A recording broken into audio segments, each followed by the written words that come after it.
My sister's old gaming PC has seen better days. It has served her well, but has become obsolete. Her loading screen times were a ridiculous 5 minutes or more for a cutscene. New titles on an old machine meant that an end of an era was coming. She wanted a new computer, one that would rid the need to waste time waiting for her computer to load something. So she asked me to build her a computer. My budget? $1,000. Not only does it need to be able to run the newest titles, it needs to have some bling as well. I accepted the mission, knowing that blood, sweat, and tears were to come.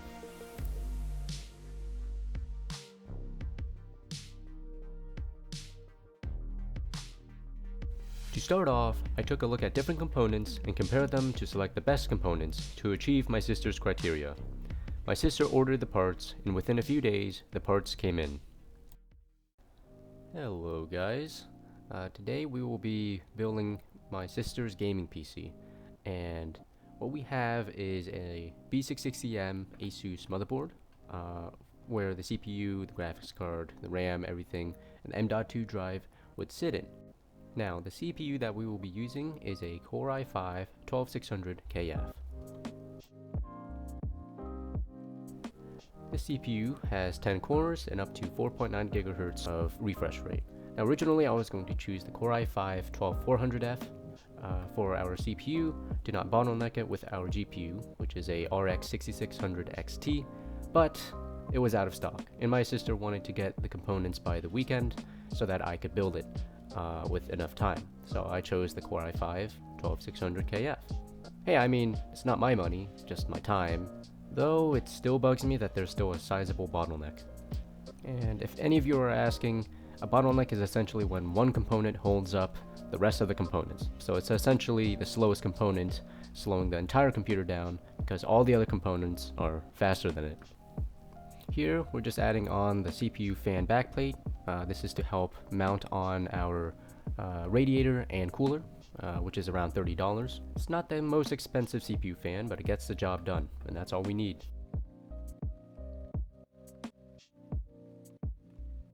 Here, we're just adding on the supporting elements, which is just some standoffs and 2 mounting brackets for our CPU fan, and of course, locking them down. Here, we just have the thermal paste application. I would suggest around a pea-sized amount, and always remember to remove the sticker at the bottom of your CPU cooler, or else your sticker will become the very thing that makes your CPU hot.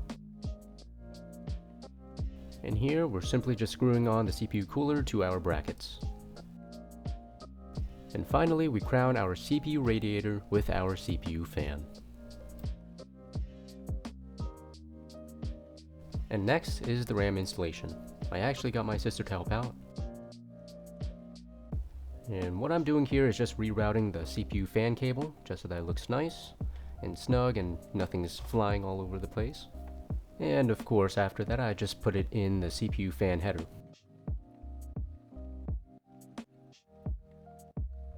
The next component we will be working on is the M.2 drive, which we will start by removing the shield for it.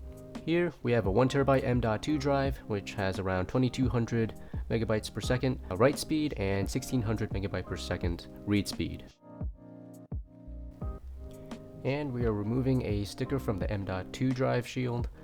This is mainly to help cool down the M.2 drive. And of course, after that, we put on our M.2 shield onto our M.2 drive.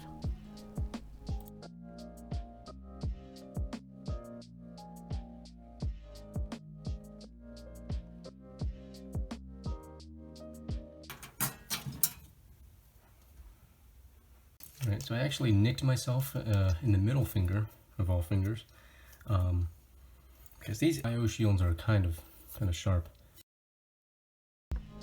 Anyways, we put in our I/O shields to help protect the ports at the back of our motherboard, and also for aesthetic reasons.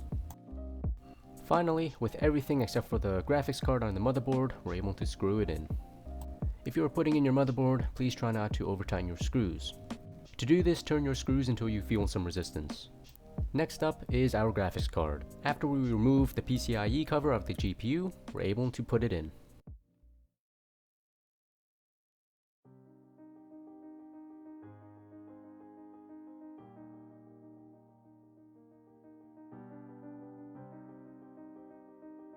After putting in our RX 6600 XT, I screwed it into the PCIe cover, as you can see in the back. Now lastly, we just need to put in the PSU, as you can see here, which shouldn't be too hard.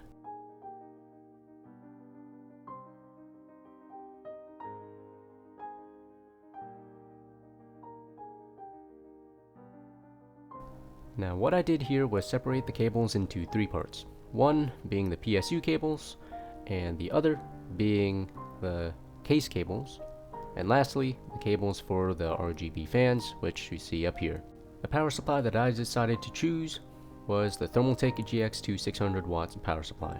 Adding all of the components' thermal design powers together gets us to about 425 watts, leaving us with 175 watts to spare.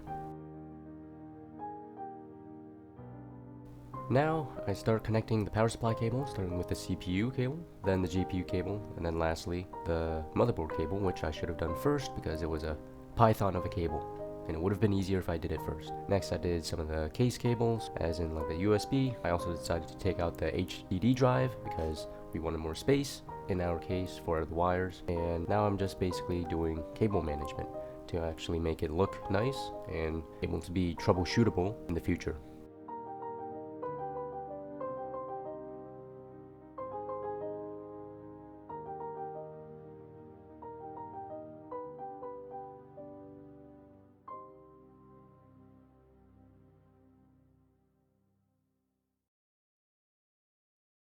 And here it is.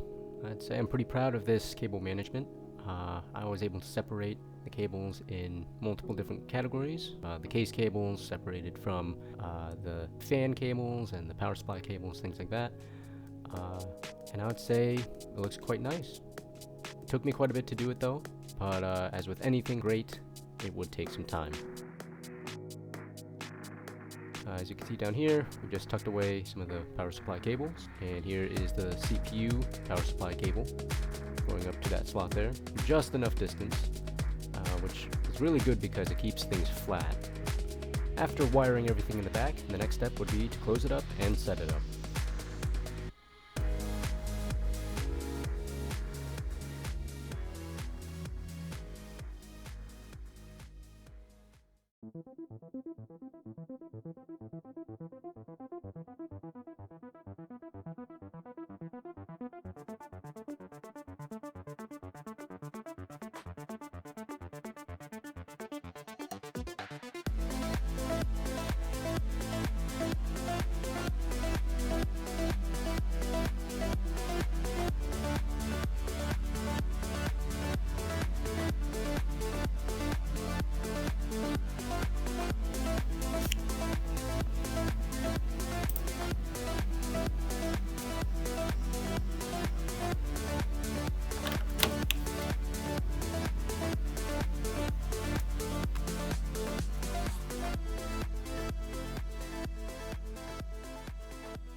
So we got into Windows, except we don't have internet.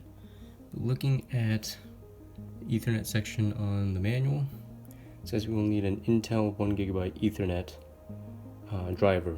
So we will just install that from the Intel website onto a USB and then boot that up onto our PC.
So we're averaging around 44 FPS on the 1080p Extreme benchmarking test.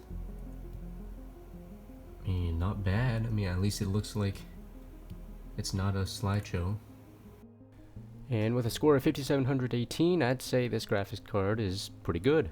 I hope you enjoyed this video. I put my finger blood, sweat, and yawning tears into building my sister's PC. It was very fun, and I hope my sister will enjoy it. Please support the channel if you have enjoyed watching this video, and I will see you later.